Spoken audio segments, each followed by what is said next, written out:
Hello everyone, this is Jubilant Rich, and the first thing I would like to cover is where I've been. Basically, I haven't uploaded anything in about a month, and the main reason for that is I just haven't really been doing enough hobby. That's partially just down to where my mind was at. I was just like, just a bit of uncertainty in life and yada yada yada, blah blah blah. So that just sort of like made it a bit harder to actually focus on any one particular project. I mean, like, I probably mentioned that I was doing those blood letters. I got as far as doing the standard bearer, the hornblower, and the champion, and then I was just like, yeah, no, I'm done. So basically, gave up on that pretty quickly. It just felt like a boring team to me. Just like 12 blood letters, just like, yeah. And part of that was just looking at the Tower Pathfinders, which leads me on to my next attempt at Kill Team. Basically, I of course got Chalnath. I think that's how you pronounce it now. Yay! And I started making up some Pathfinders, and that I was making them look a bit more unique rather than just going straight up by the instructions, just trying to have different poses, different sort of, like, heads and all that sort of stuff.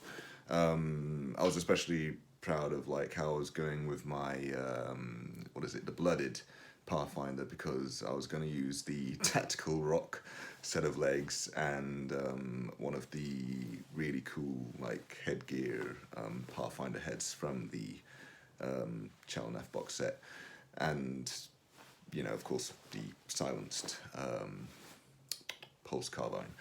And yeah, it was just, I thought it looked pretty cool, and of course the bionic arm. Yeah, so but yeah, I was like, okay, I'll put this on the back burner, and part of that was, I will not lie, the talk of just how OP the Tau were, and I was thinking to myself, I could play the Tau and win, or I could like, and of course, and that was the thing which actually, sorry, to correct myself, the thing that really led me to change my mind because of the competitive nature was because of the possibility of a nerf, which I was glad of a nerf coming whenever it was for the Custodians. Not because I'm not a Custodians player. I mean, I was probably going to play the Custodians at some point myself, which is kind of why I wanted to get nerfed, because I didn't want to be that guy.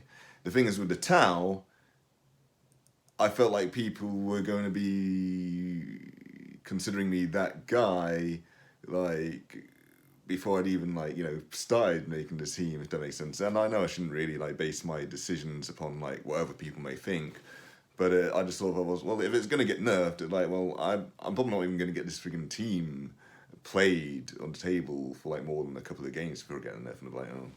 And how am I gonna know if they were really overpowered if I didn't really experience that for myself?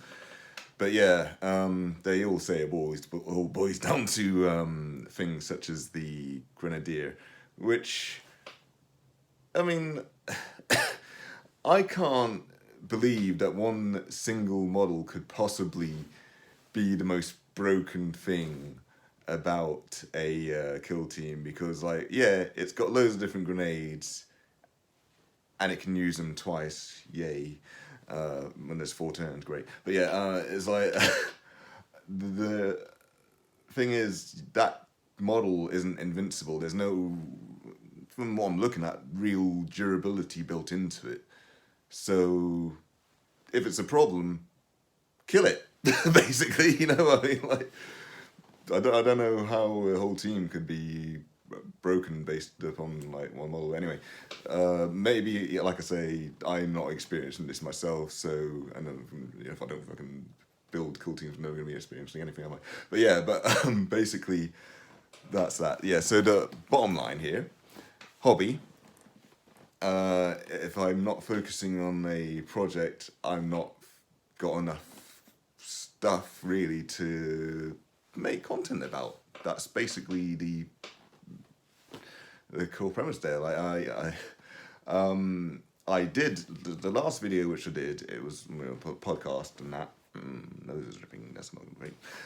So yeah, it was a podcast, and of course it was covering the TAC Ops, and really enjoyed putting that together, just getting my thoughts out there on something, you know, pertaining to the actual tactics of the game.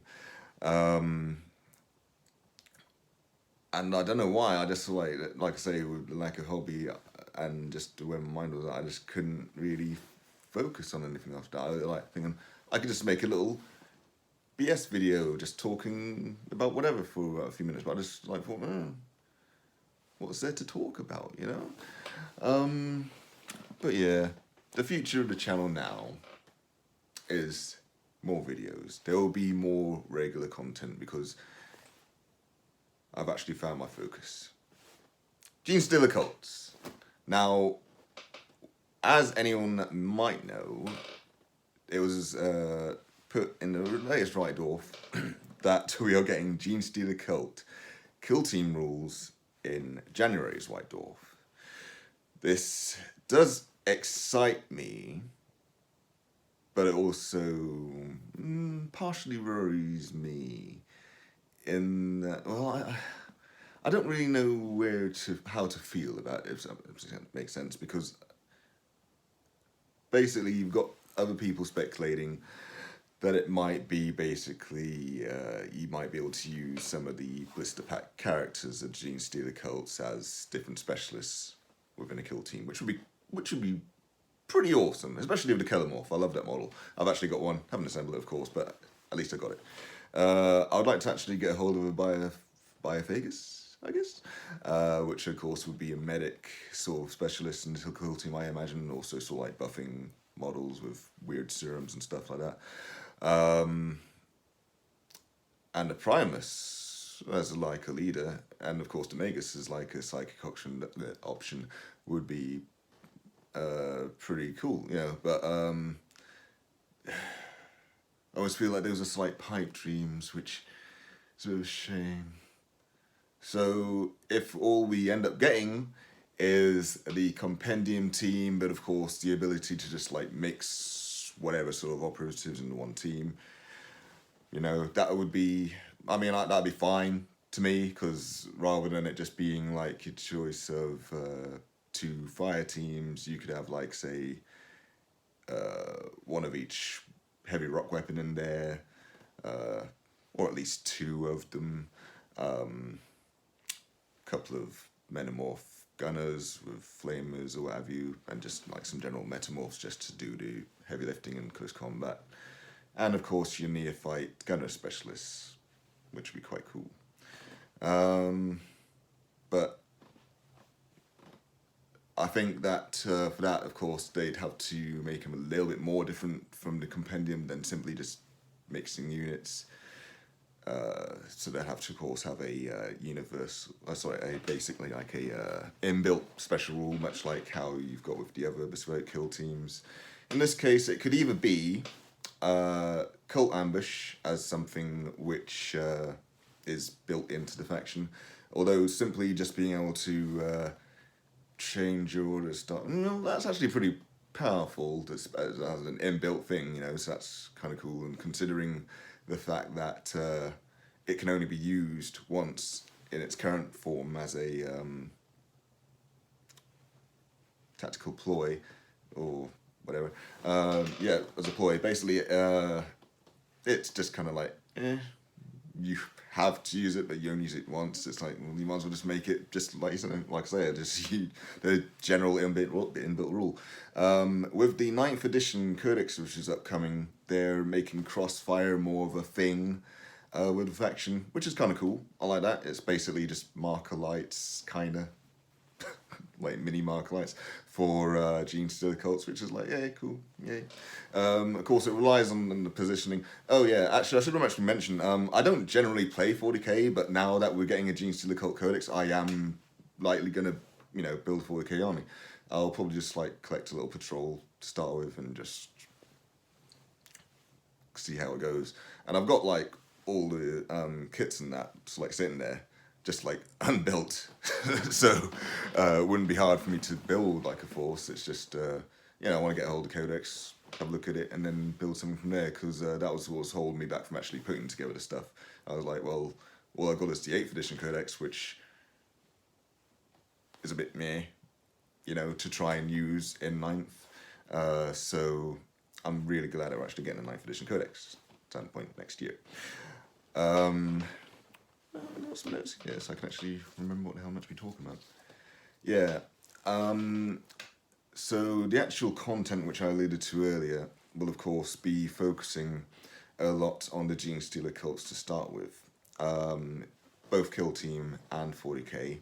In 40k it's probably going to be more like a hobby progress thing, because like I'm a novice when it comes to 40k. Like I've not played like a single game of any of the editions since like way back, even though I've bought the core books like for a fair few of them, apart from 5th edition, I believe.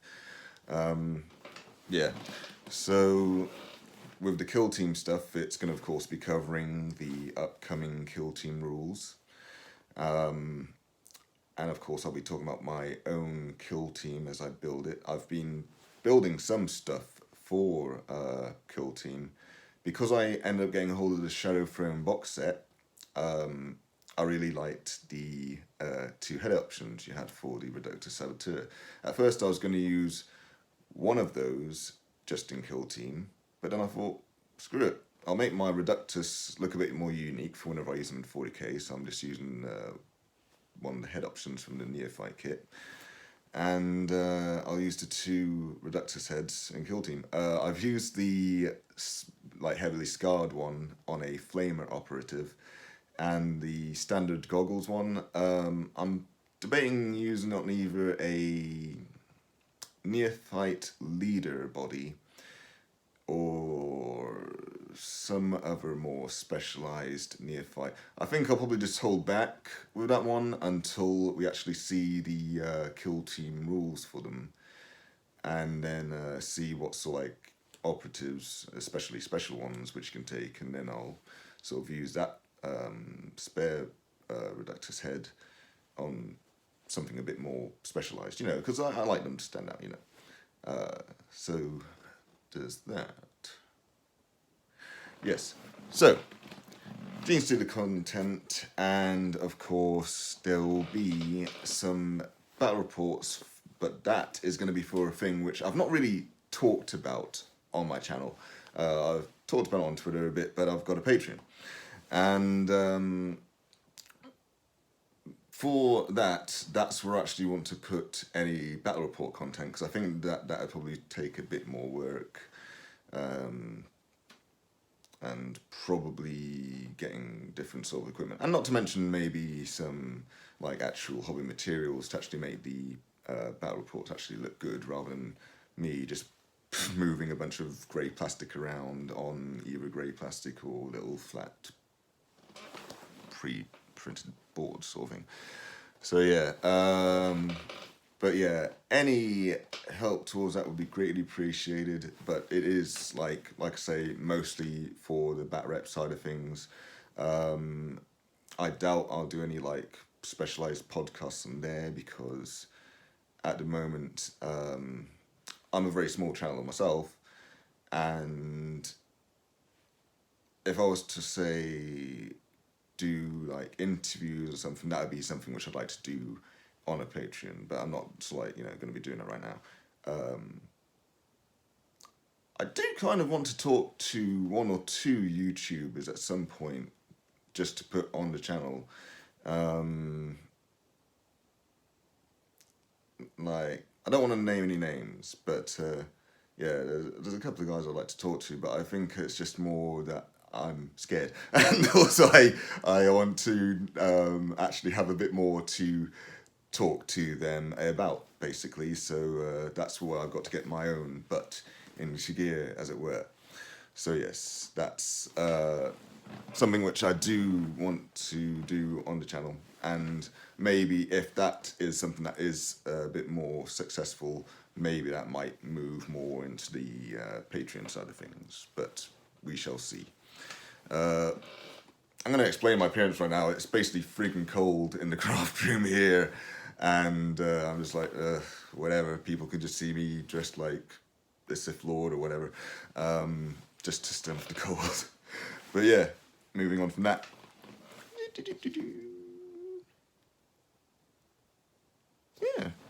strange enough, actually managed to cover everything in 15 minutes. Yeah, I'm very happy about that. But yeah, like I say, more videos in the future. Going to probably be doing a couple of interviews. I'd say maybe in about spring sort of time. Winter is just a terrible sort of like time for me. I'm just like not a very good winter person, we shall say. But yeah, so yeah, and of course the Patreon. If I can get any patrons, that'd be wonderful, and that will lead into some battle reports in the future. Those will of course be Kill Team battle reports, not anything like 40k or anything like that, because like I say, I'm not that experienced in that game, so I'm not even going to try and delve into that just yet. Maybe in the future. So I suppose I shall sign off, wishing you all a Merry Christmas, a Happy New Year, and I shall be seeing you in the next year, because I'm not uploading a damn thing until January at the very least. Thank you very much, and goodbye.